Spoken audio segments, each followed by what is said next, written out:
हर पीर से जुमेरात अपने पसंदीदा show live with Adil Shahzeb को यूट्यूब पर देखने के लिए डॉन न्यूज के ऑफिशियल यूट्यूब चैनल पर आएं और सब्सक्राइब करके बेल आइकॉन भी प्रेस करें।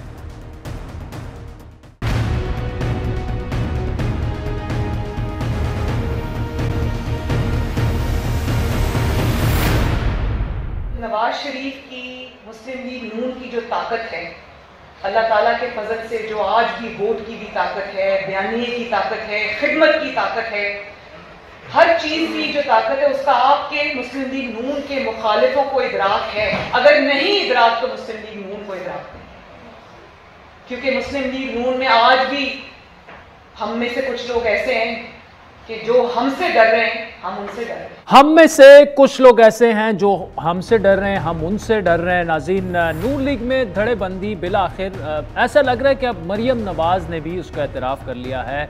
आज का उनका ये बयान जो है बड़ा इंपॉर्टेंट बयान है और नून लीग में जो दो बयानियों की बात है, बयानियों से बात आगे निकल चुकी है।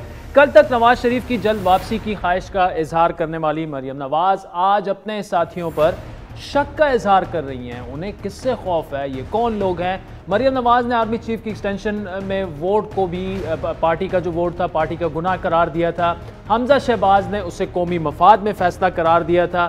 फिर शहबाज शरीफ का मफामत का जो बयानिया है, क्या अब वो मरियम के बयानिए पर हावी आ चुका है? तहरीक इंसाफ हुकूमत के बाद अब मरियम नवाज भी क्या शहबाज शरीफ की मफामती सियासत से इंटरनली ख़तरा महसूस कर रही हैं? नून लीग में आखिर चल क्या रहा है, बात करेंगे। पाकिस्तानी सहाफ़त का मोतबर नाम है, सीनियर जर्नलिस्ट और कार मुजीबुर रहमान शामी साहब हमारे साथ मौजूद हैं, क्योंकि नून लीग की सियासत को जितना अच्छा समझते हैं मेरी राय में उनसे बेहतर कोई नहीं समझ सकता। लाहौर से हमें उन्होंने ज्वाइन किया आज। शामी साहब, thank you so much for joining अस। मेरे लिए तो बड़ी ये सिग्निफिकेंट स्टेटमेंट है, जितना भी नून लीग की सियासत को समझ सके हैं, मज़ामत को और मफामत को और शहबाज शरीफ साहब को, नवाज शरीफ साहब को, मरियम नवाज का ये कहना कि ऐसे लोग हैं जिन्हें हमसे खौफ है और हमें उनसे खौफ है। What do you make of this statement? देखिए, ये तो अच्छी बात है, खौफ तो होना ही चाहिए। अगर आदमी बिल्कुल बेखौफ हो जाए तो पता नहीं क्या कर गुजरेगा। लेकिन मेरा ख्याल है कि दोनों को, जो दो अनासर हैं या फरीकैन हैं या धड़े हैं या लोग हैं, उनको एक दूसरे से डरने के अलावा खुदा से डरना चाहिए। और अगर खुदा खौफी करेंगे, खुदा से डरते रहेंगे, तो फिर एक दूसरे से कम डरेंगे और एक दूसरे को डराएंगे भी नहीं और कुछ न कुछ कामयाबी हासिल कर लेंगे। अगर एक दूसरे को डराने में लगे रहे तो फिर हुक्मरानों को कौन डराएगा और उन ताकतों को कौन डराएगा जिनको मोहतरमा मरियम नवाज डराना चाहती हैं।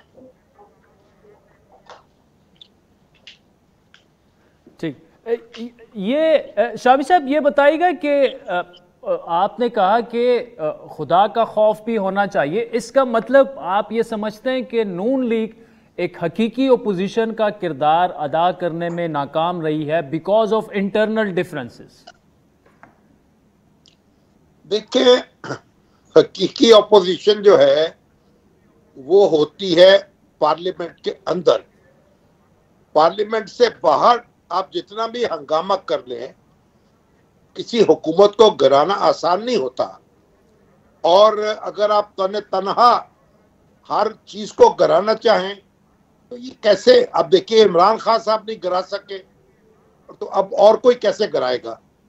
तो बुनियादी बात यह है कि अब इंतखाबात जो है आने वाले हैं, उनकी तैयारी की जाए, अपनी सफ़ेद दुरुस्त की जाए और उनको जीतने का सामान किया जाए। और तो कोई दूसरी बात तो इस वक्त हो नहीं सकती। तो अगर आप इंतखाबात को मद्देनजर नहीं रखेंगे, उसके मुताबिक अपनी हिकमत अमली तरतीब नहीं देंगे, तो फिर आपको खसारे का सौदा कर रहे होंगे ना। लेकिन शामी साहब, ये जो एक दूसरे से उनको अब खौफ आने लगा और ये पब्लिकली इसका इजहार होने लगा है, तो ऐसे में इकट्ठे बैठ के एक छत के नीचे पॉलिसी कैसे बनाएंगे? जाहिर बात है ये मामला ज़्यादा बिगड़ते हुए मुझे दिख रहा है, अनलेस कि मियाँ साहब, बड़े मियाँ साहब फैसला करें कि जी मैं खुद आके पार्टी संभाल लूँ और मैं कमान पाकिस्तान में बैठ के जो अपना बयानिया है उसकी जंग लड़ूंगा खुद, अनलेस वो आ जाएं तो ये मामला बिगड़ते हुए दिख रहा है मुझे। देखें, मरियम ने तो इलेक्शन में हिस्सा लेना नहीं है, आज की तारीख तक तो वो डिस्क्वालीफाइड है। तो अगर वो इलेक्शन में हिस्सा नहीं लेंगी तो फिर जो भी कह सकती हैं उसमें वो आज़ाद है। तो उनको ये बात मद्देनजर रखना चाहिए कि अगर सियासत में इंतखाब के जरिए आगे नहीं बढ़ेगी उनकी पार्टी और उसकी ताकत जो है उसमें वो उसका इजहार नहीं करेगी तो फिर कैसे मामला चलेगा। तो बुनियादी बात इंतखाबात हैं, इंतखाबी अमल में अपनी हैसियत को मनवाना है। अगर इस बात को मद्देनजर रखा जाए तो फिर जो भी फरीकैन हैं वो एक दूसरे के साथ जुड़े रहेंगे, डरते और डराते भी रहेंगे लेकिन जुड़े भी रहेंगे। और जुड़े रहेंगे तो फिर देखे जैसे दरिया के दो किनारे होते हैं, वो एक दूसरे से मिल नहीं रहे होते लेकिन दरिया उनके दरमियान ही बह रहा होता है। दरिया उनसे अलग नहीं हो सकता और वो उससे अलग नहीं हो सकते, एक दूसरे से अगरचे अलग अलग होते हैं। तो सोचे तो दो हो सकती हैं लेकिन इसी तरीके से होनी चाहिए कि वो एक दूसरे को काटे ना, एक दूसरे के साथ साथ अपने वजूद का एहसास दिलाते रहे।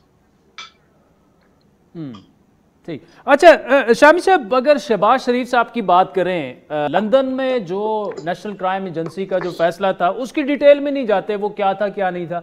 एक तासुर ये पाकिस्तान में उभरा कि वो बिल्कुल उन पर जो मनी लॉन्ड्रिंग वगैरह के इल्ज़ामात लगाए गए थे उसमें से वो बरी, और उसको सेलिब्रेट भी ऐसे किया गया नून लीग की लीडरशिप की जानिब से कि शहबाज शरीफ को बिल्कुल क्लीन चिट मिल गई है। और शहबाज शरीफ सुना है कि एक्टिव भी काफ़ी, इस्लामाबाद भी ज़्यादातर टाइम उनका इधर गुजरता है। अब तो खैर उनकी कल से थोड़ी सी तबीयत ख़राब है, एक हफ्ते के लिए वो कुछ सियासी सरगर्मियाँ उन्होंने मुअत्तल कर दी हैं, लेकिन बड़े उभरते हुए नज़र आ रहे हैं शहबाज शरीफ। तो ऐसे में अगर उनका अपना घर अगर ऑर्डर में ना हो तो जितनी भी वो कोशिश कर ले मफाहमत की और आगे बढ़ने की, उस तरह से वो नहीं बढ़ पाएंगे।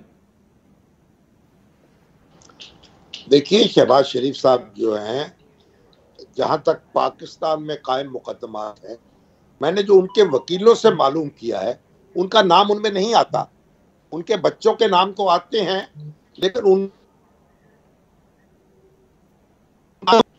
नहीं है। राष्ट्र वो उनको किसी भी सरगर्मी में इस तरह की मुलव्वस नहीं पाया गया जिस पर कानून की गिरफ्त हो सके। और शहबाज शरीफ साहब अपनी हैसियत मुस्तहकम कर रहे हैं और ये एक मैसेज भी उनकी तरफ से दिया जा रहा है। कंटोनमेंट का जो इलेक्शन हुआ है उसको वो दलील के तौर पर भी पेश करते हैं। तो उनका ख्याल है कि इंतखाबी मैदान में मुस्लिम लीग आगे बढ़ सकती है और मुस्लिम लीग के जो इलेक्टेबल्स हैं, जो उम्मीदवार हैं, वो बड़ी तादाद में उनके पीछे हैं। तो अब ये मरियम नवाज जो हैं वो यानी क्राउड पुलर हैं, उनकी अपनी एक हैसियत है और लोग उनकी तरफ देखते हैं और उनसे वो इंस्पायर होते हैं। और नवाज शरीफ साहब की वो नियाबत का फरीजा भी अंजाम दे रही हैं। लेकिन बुनियादी बात यह है कि इस ताकत को भी इलेक्टोरल विक्ट्री में तब्दील होना है। अगर नहीं होगी तो फिर दोनों के हाथ में कुछ नहीं आएगा। ये बात, मेरा ये ख्याल है कि जितना भी आगे बढ़ जाए बिलाखिर ये रुकेगी बात। और ऐसी मैं नहीं समझता कि मरियम नवाज जो है वो कोई इलेक्शन से बेनियाज हो सकती हैं या शहबाज शरीफ साहब जो हैं वो कोई ऐसी सूरत हाल पैदा कर सकते हैं कि जिसमें तफरीक पैदा हो जाए और धड़ेबंदी जो है वो बड़ी नुमाया हो जाए। तो ये हल्का फुल्का म्यूजिक जो है वो चलता रहेगा और मेरा ख्याल है कि उसके साथ साथ इसी तरीके से कारवां आगे भी बढ़ता रहेगा। मुजीबुर रहमान शामी साहब, thank you so much for joining us. Sajin, वक्त हुए चाहता है एक ब्रेक का, जिसके बाद CPAC की बात करेंगे। आज इमरान खान साहब ने ये इकरार कर लिया कि CPAC की रफ्तार सुस्त हुई है, ऑल्दो वो ये कह रहे हैं कि कोविड की वजह से हुई है, लेकिन चीन की नाराज़गी का भी बार बार जिक्र होता है कि वो रफ्तार की वजह से जो है खुश नहीं है। क्या मामलात हैं ये CPAC अफेयर्स के जो प्राइम मिनिस्टर के मामले खसूसी हैं। खालिद मंसूर साहब हमें ज्वाइन करेंगे एक ब्रेक के।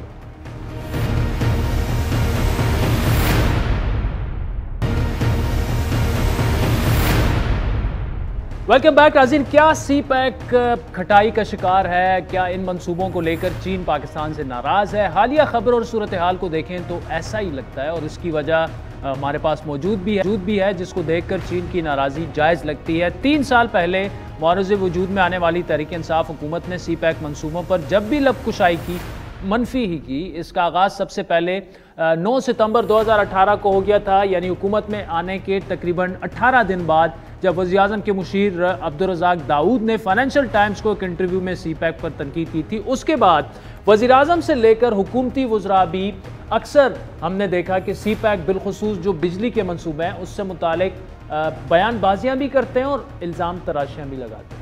सुरंगें जो है वो क्या थी, उसको कहते हैं कंपल्सरी पेमेंट या बिजली के शोबे में कैपेसिटी पेमेंट्स। ये मुस्लिम लीग नून की हुकूमत ने हमें विरसे में दी। बिजली हम बना रहे हैं, जो हमने कॉन्ट्रैक्ट साइन किए हुए हैं, वो महंगी तरीन दुनिया की बिजली है और हमारे बदकिस्मती से कॉन्ट्रैक्ट ऐसे हैं कि चाहे हम वो बिजली का इस्तेमाल करें या ना करें, हमें उसका। पीटीआई हुकूमत के इस रवैये की वजह से चीन की पाकिस्तान से नाराज़गी की खबरें आईं और मामलात इतने ख़राब हुए कि आर्मी चीफ को चीन जाकर मामलात संभालना पड़े थे। सी पैक पर होने वाली इस गैर मुताद बयानबाजी पर चीन पहले तो ढके छुपे अल्फाज में तनबीह किया करता था, बंद कमरों में हुकूमत के इस तर्ज अमल पर तनकीदी सरगोशियाँ होती थी, लेकिन शायद अब चीन का सफ़र का पैमाना जो है वो लबरेज हो चुका है और चीन की अल ऐलान नाराज़गी की गूंज गुज़श्ता दिनों पहली बार सेनेट की कायमा कमेटी बराए मनसूबा बंदी के इजलास में सुनी गई, जब कमेटी के चेयरमैन सलीम मांडीवाला ने यह दावा किया कि चीन सी पैक की रफ्तार से मुतमईन नहीं है और चीन के सफ़ीर ने उनसे शिकायत की है कि आपने सी पैक को तबाह कर दिया और गुज़श्ता 3 बरस में कोई काम नहीं हुआ।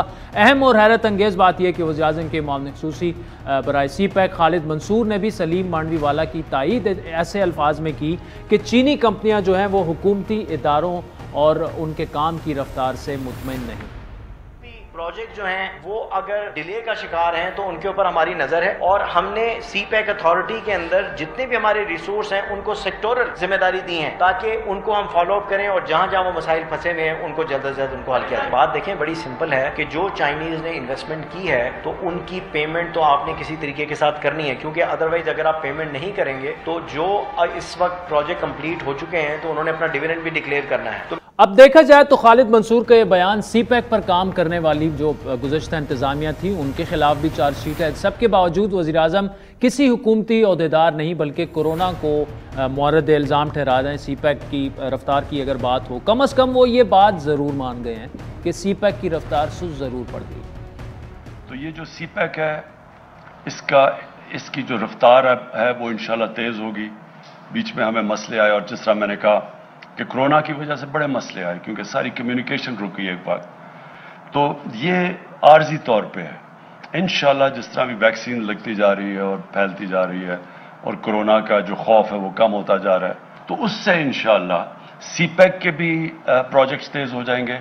इस सूरत हाल में चीन की सर्दमहरी और बेचैनी कितनी जायज़ और पाकिस्तान इन मामलात को बेहतर करने के लिए क्या कर रहा है, तफसीली बात करेंगे। वज़ीर-ए-आज़म के मुआविन ख़ुसूसी बराए सी पैक खालिद मंसूर साहब हमारे साथ मौजूद हैं। खालिद साहब, I am grateful, thank you for your time. Prime minister साहब ने आज इकरार कर लिया कि सी पैक में तातुल आया, सुस्त रवि का शिकार हुआ, लेकिन उसकी जिम्मेदारी वो कोविड पर डाल रहे हैं। क्या इस वक्त चाइनीज़ हुकाम जो हैं वो मुतमईन हैं? अब आप ये जिम्मेदारी आपने अपने सर ले ली है, आप खुद मुतमईन हैं कि आप चीनी हुकाम को मुतमईन कर पाएंगे? देखिए, जिस कॉन्टेक्स्ट में वज़ीर-ए-आज़म साहब की थी वो ये था कि उसमें कोई शक नहीं है कि कोविड की वजह से ऑलमोस्ट पूरा चाइना बंद था और कोविड की वजह से जो प्रोटोकॉल था उसमें ये जो प्रोजेक्ट था हमारा 4000 मेगावाट की HVDC लाइन का, तो उसका टाइमलाइन बहुत टाइट था। तो उन्होंने ये बताया कि despite of all those limitation इस प्रोजेक्ट को बहुत तेज़ी से जारी और सारी रखा गया और उसके बाद ये 30-31 सितंबर को इसने अपनी कमर्शियल ऑपरेशन डेट जो है वो अचीव की। और जो दूसरा हमारा JCC नहीं हो रही थी तो उसके अंदर भी मेन रीज़न यही थी, one of the main reason. और उसके बाद जो उनके थोड़े बहुत एप्रीहेंशन थे सिक्योरिटी के हवाले से उनको खातिर खा एड्रेस किया गया और उस वजह से अल्हम्दुलिल्लाह हमारी जो JCC है वो भी आपने देखा कि लास्ट वीक वो भी इख्तिताम पजीर हुई with the fullest satisfaction. both from Chinese and Pakistani side. अच्छा, खालिद साहब ये बताइएगा कि हालिया दिनों में जो खित्ते में तब्दीलियां आई, अफगानिस्तान के कॉन्टेक्स्ट में बात करूं, उसको लेकर सीपैक के खिलाफ भी कुव्वतें मुतहरिक होंगी। इसके तदारुक के लिए हमारी स्ट्रैटेजी क्या होगी और चीन को कैसे मुतमईन करना होगा? देखिए, दासू वाकया चीन को काफ़ी उसने परेशान किया, इस प्रोजेक्ट पर भी दोबारा अभी तक काम शुरू नहीं हो सका उसके बाद। देखिए, जो दासू प्रोजेक्ट है वो तो पहले सीपैक के अंडर नहीं आता, that is non CPEC project, लेकिन उसके अंदर उनकी मेन एप्रीहेंशन यही थी कि वहाँ पर जिन लोगों ने ये घिनौना एक्ट किया था तो उनको एप्रीहेंड किया जाए, और उनकी एप्रीहेंशन भी हो गई है, और उसके बाद उसमें मजीद इन्वेस्टिगेशन हो रही है कि कौन सी कुव्वतें उसके पीछे वो थी। जो वाकया हुआ था अनफॉर्चुनेट गवादर में, तो उसके अंदर तो अल्लाह का बहुत शुक्र है कि उसके अंदर मामूली खराशें आई थी कि जो चाइनीज़ सवार थे अपनी वैन के अंदर, और वहाँ पर सिक्योरिटी मौजूद थी। लेकिन उसके बाद, जैसा मैंने पहले भी एक प्रोग्राम में बताया था, कि काफ़ी कॉम्प्रिहेंसिव ब्रीफिंग मुझे दी गई by navy and Pakistan army, और उसके बाद उन्होंने ये बताया कि ये जो दोनों के दोनों एक्ट थे, ये ऐसी जगह थे कि जहाँ पर ये प्रोजेक्ट जो हैं ये ओपन स्पेसेस में हो रहे हैं। ठीक। लेकिन इसके अलावा बेशुमार प्रोजेक्ट हैं जो कन्फाइंड स्पेसेस में हुए, जितने पावर प्रोजेक्ट लगे, और ऑलमोस्ट $25 बिलियन की इन्वेस्टमेंट आई है, तो अल्हम्दुलिल्लाह उसमें कोई सिक्योरिटी की एप्रीहेंशंस नहीं थी। लेकिन उसके बाद ये डिटेल जिस वक्त चाइनीज़ एम्बेसी को हमने ब्रीफिंग दी कि अब जो है कंपेयर टू प्रीवियसली किस किस्म की एनहेंसमेंट की गई है सिक्योरिटी में, तो उसके बाद उन्होंने बहुत सेटिस्फेक्शन का इजहार किया। और उसके बाद जो टेम्परेरी तौर पर जो ईस्ट वे एक्सप्रेस वे, वो जो एक हाईवे बन रहा है from free zone all the way to the national highway, तो उसके ऊपर माशाल्लाह काम भी शुरू हो गया है, और उन्होंने उसके ऊपर चाइनीज ने भी काफी सेटिस्फेक्शन। अच्छा खालिद साहब, कुछ मंसूबों की अगर बात करें, गवादर एयरपोर्ट हो या फिर ML1 मंसूबा हो, इन दोनों पर अब तक कोई मतलब खातिर खा मस्बत पेशरफ्त नहीं हुई है। आपने भी चंद हफ्तों पहले सेनेट की कायमा कमेटी में बात कही कि ML1 पर शायद रवां साल काम ना हो सके, तो इन मंसूबों को तेज करने के लिए क्या किया जा रहा है? नहीं, ये तो मैंने खुद गवादर विजिट किया था, और जो गवादर के अंदर जो इंटरनेशनल एयरपोर्ट बन रहा है जी, उसके अंदर जो चाइनीज कंपनी ऑलरेडी मोबिलाइज्ड है, और वो बड़ी कन्फाइंड स्पेस के अंदर काम उसके अंदर चल रहा है, और उसके अंदर तो किसी किस्म की रुकावट नहीं है। और कुछ जो उसमें जिम्मेदारी है वो सिविल एविएशन अथॉरिटी की है, वो भी वहाँ पर मोबिलाइज हैं। तो जो जहाँ तक गवादर इंटरनेशनल एयरपोर्ट प्रोजेक्ट का जो ताल्लुक है, उसमें तो बहुत टाइट सिक्योरिटी है, पाकिस्तान आर्मी उसको लुक आफ्टर कर रही है, और उसके अंदर वो जो कंपनी के CEO हैं वो अभी पिछले हफ्ते ही आके मुझसे मिले थे, तो उसके अंदर तो किसी किस्म की कोई रुकावट नहीं है। अच्छा। इसके अलावा एक वहाँ पर एक चाइनीज एड से एक बहुत बड़ा हॉस्पिटल ज़ेरे तामीर है, उसके ऊपर भी काम जारी है, और एक टेक्निकल एंड वोकेशनल सेंटर बनाया है चाइनीज ने, तो वो उसकी तामीर मुकम्मल हो चुकी है और वो हैंड ओवर भी हो रहा है। राइट। तो जो गवादर के अंदर जो मंसूबे हैं सारे के सारे, वो तो बहुत तेजी के साथ तकमील के मराहिल में जा रहे हैं। अच्छा खालिद मंसूर साहब, आप हमारे साथ मौजूद रहिएगा। आपसे कुछ जो हमारे पॉलिटिशियंस हैं, जिनमें ओपोजिशन भी शामिल है, लेकिन गवर्नमेंट ज़्यादातर, खुद प्राइम मिनिस्टर साहब भी और कुछ वज़रा भी, जिस तरह के वो बयानात देते हैं सीपैक के बारे में, उससे कंट्रोवर्सीज बढ़ती हैं। तो ब्रेक के बाद खालिद मंसूर साहब से ये इंटरेस्टिंग गुफ्तगू जारी है।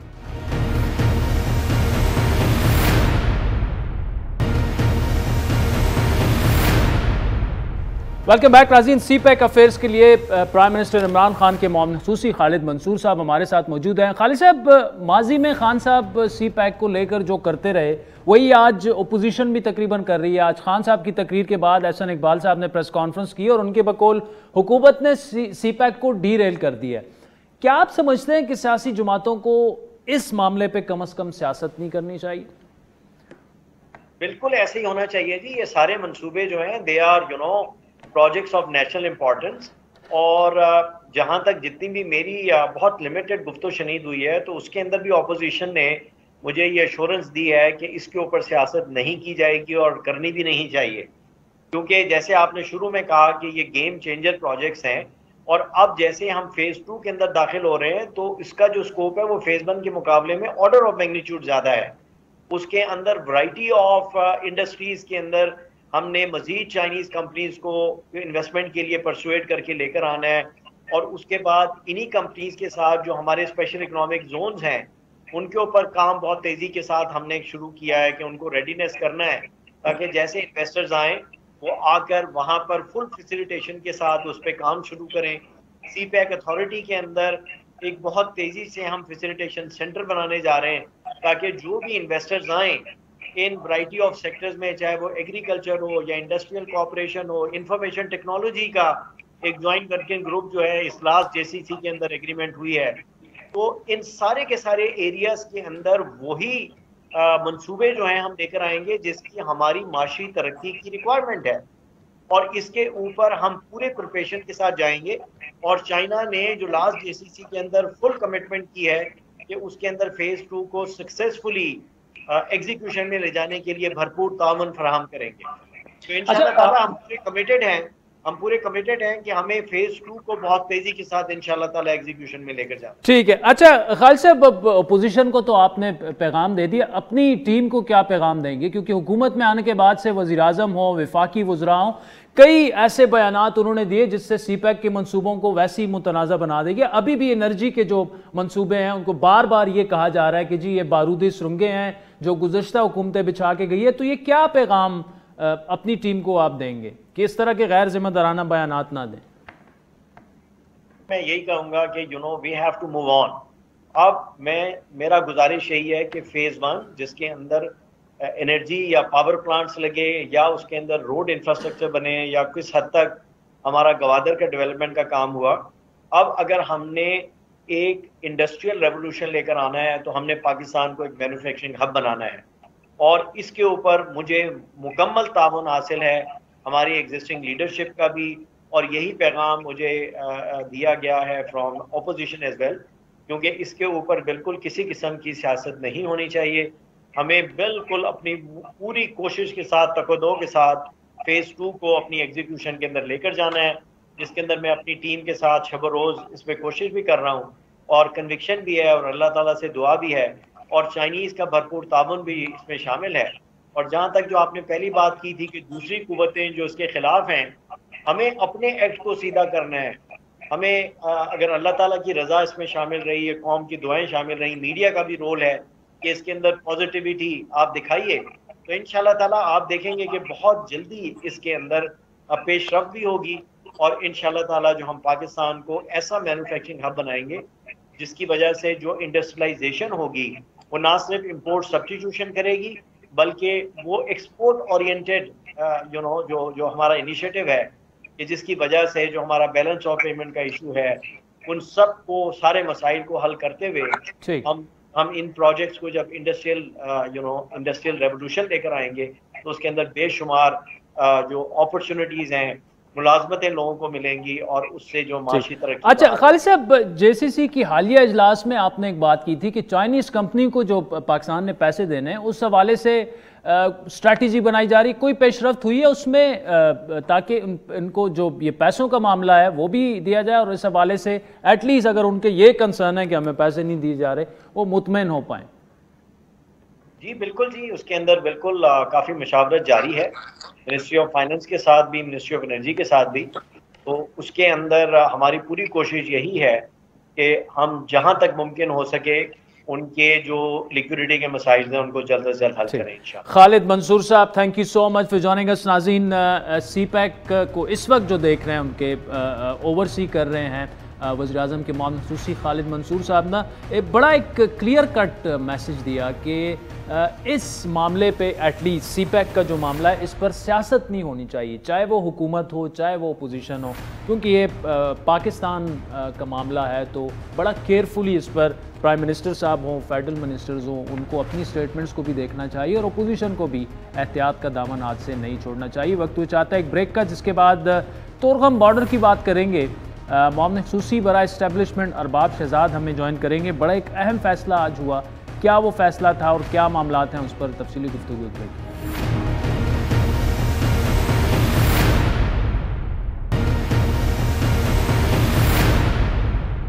वेलकम बैक नाज़रीन। गुज़श्ते 2 हफ्तों से अफगानिस्तान में पाकिस्तानी वीज़ा रखने वाले अफगान शहरी तोरखम बॉर्डर क्रॉस नहीं कर सकते थे। उसके पीछे वजह थी कि पाकिस्तान में दाखिले के लिए एंट्री परमिट ना सिर्फ ब्लैक में फ़रोख्त हो रहे थे बल्कि इंतहाई महंगे दामों उसका उसूल जो है वो भी तकरीबन नामुमकिन था। उसके साथ ये भी इतलात थी कि पाकिस्तान का अफगान सिफारत खाना भी कुछ उसमें ऐसे लोग हैं मुबैना तौर पर सिफारशी और दूसरे तरीक़ों से मखसूस अफराद को जो कि पास जारी कर रहे थे। पिछले 2 हफ्तों में ये माफिया काबुल, निंगरहार और इस्लामाबाद में एक पास के लिए तकरीबन $300 फ़ी पास डिमांड कर रहा था, जबकि बाज़ इतलात के मुताबिक कुछ अफराद ने $500 तक भी दिए वीज़ा होने के बावजूद पाकिस्तान में दाखिले के लिए। वज़ीर-ए-आज़म के मामला ख़ुसूसी शबाब के मुताबिक काबीना ने इस मामले का सख्ती से नोटिस लिया।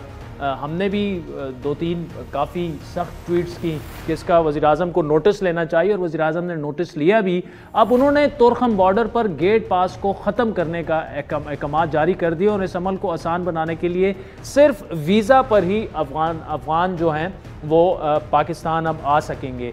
ये मामला तो हल हो गया, लेकिन इसके अलावा एक और मसला भी है जिसकी जानिब तवज्जो काफ़ी ज़रूरी है। वो है काबुल से इस्लामाबाद के फ़िज़ाई सफ़र के बहुत ज़्यादा जो किराया है इस वक्त PIA की चार्टर फ़्लाइट के काबुल से इस्लामाबाद का जो किराया है एक तरफ़ा तकरीबन $1300-1400 ये है, तकरीबन 2 लाख पाकिस्तानी रुपयों से ज़्यादा है। और अफ़गानिस्तान की एयरलाइन अफ़गान काम एयर का किराया जो है वो $1200 है। मुसाफिरों को अगर वीज़ा जारी किए जा रहे हैं और पाकिस्तान आने की इजाज़त भी दी जा रही है, तो साथ साथ इस मुश्किल वक्त में आम अफ़गान शहरियों की मजबूरियों से फ़ायदा उठाने वालों के ख़िलाफ़ भी हुकूमत को मज़ीद सख्त एक्शन लेने होंगे और इस बात को यकीनी बनाना होगा कि जितना आम अफ़गान जो हैं वो हम फैसिलिटेट उन्हें कर सकते हैं उतना वो पाकिस्तान के लिए ख़ुद बेहतर है। तो इस पर बात करेंगे वज़ीर-ए-आज़म के मौसूसी बराए इस्टेब्लिशमेंट शहजाद अरबाब हमारे साथ मौजूद हैं।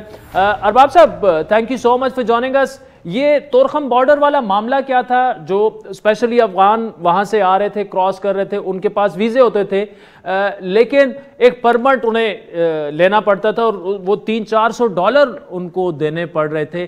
काफ़ी उस पर तनकीद हुई बॉर्डर पर। इसके अलावा भी करप्शन की काफ़ी बातें आ रही हैं। अब वज़ीर-ए-आज़म साहब ने फिर नोटिस ले लिया। क्या ये मामला क्या था और क्यों नोटिस लिया? फैसला क्यों हुआ परमिट ख़त्म करने का? ये देखें, ये लास्ट कैबिनेट में इसको रेस किया गया, 3-4 मिनिस्टर्स ने इसको रेस किया बिकॉज इस किस्म की कुछ शिकायत आ रही थी। पैसों के बारे में तो खैर शिकायत नहीं थी, लेकिन ये ज़रूर था कि आप वीज़ा भी दे रहे हैं और वीज़ा के ऊपर आप उनसे एक परमिशन लेटर भी मांग रहे हैं जिसकी कोई ज़रूरत नहीं थी। तो इस पर डिस्कशन हुई और प्राइम मिनिस्टर ने कहा कि इसकी कोई ज़रूरत नहीं है, इसको आप ख़त्म करें। ठीक, देखिए मैं यहाँ पर ये ज़रूर कहना चाहता हूँ कि प्राइम मिनिस्टर ने एक हिस्टोरिक स्टैंड लिया है अफगानिस्तान पर। और आपको पता है कि इसकी वजह से काफ़ी पावर्स हैं उसको उन्होंने नाराज़ किया है और उसकी वजह यह है कि अफ़गानिस्तान हमारा नेबर है, हम इधर से भाग नहीं सकते और हमारे मुसलमान भाई हैं उन पे सख्ती गुजरी है लास्ट 40 साल में। सही, अब ये एक डिफाइनिंग मोमेंट है अफ़गानिस्तान में और मेरे ख्याल में अगर अफ़गानिस्तान स्टेबल होता है तो उसके अच्छे असरात सिर्फ पाकिस्तान पे नहीं सारे रीजन पे होंगे। एब्सोल्युटली। हमारा स्टांस मेरा बिल्कुल क्लियर है। हम चाहते हैं कि वहाँ पे स्टेबिलिटी हो, रोज़गार बहाल हो, वहाँ पे जो नॉर्मल लाइफ है वो बहाल हो और उसी की तरफ हम जितनी भी कोशिश है हम कर रहे हैं। अच्छा अरबाब साहब, आप काफ़ी सारी कमेटियों का हिस्सा हैं जो कि अफ़गानिस्तान वाले मामला देख रही है। वज़ीर-ए-आज़म साहब से भी रेगुलरली आप इन टच रहते हैं इन मामला पर। जो बॉर्डर पर जो लोग आते हैं उनकी जो शिकायत हैं कि उनसे बर्ताव अच्छा हो, अब क्या इक़दामात इस सिलसिले में अभी तक उठाए गए हैं? अब आगे क्या होना जा रहा है कि थोड़ा सा बताइएगा इस बारे में। देखिए जी, इस पे 2 साइड्स पे काम हो रहा है। एक तो प्राइम मिनिस्टर ने एक कमेटी बनाई है फाइनेंस मिनिस्टर के निगरानी में जिसमें सारे स्टेक होल्डर्स हैं। वो बेसिकली ये देख रहे हैं कि हम ट्रेड साइड पे, फाइनेंशियल साइड पे हम क्या कंसेशंस दे सकते हैं इस सख्त हालत में जो अफ़गानिस्तान में है। वो भी कंपनी को रिकमेंडेशंस कैबिनेट को या प्राइम मिनिस्टर को देंगे चंद दिनों में। दूसरी एक जो कमेटी बनी है वो पार्लियामेंट की कमेटी है जिसमें हम हर वीकली उसमें मीटिंग करते हैं और जितने भी स्टेक होल्डर्स हैं, interior, commerce, BOI, state bank, उन सब के नुमाइंदे इसमें शामिल हैं और MNAs भी इसमें शामिल हैं और वो हर हफ्ता हम इसको मॉनिटर कर रहे हैं कि हम ये जो मुश्किलात हैं इसको कैसे इसको आसान करें।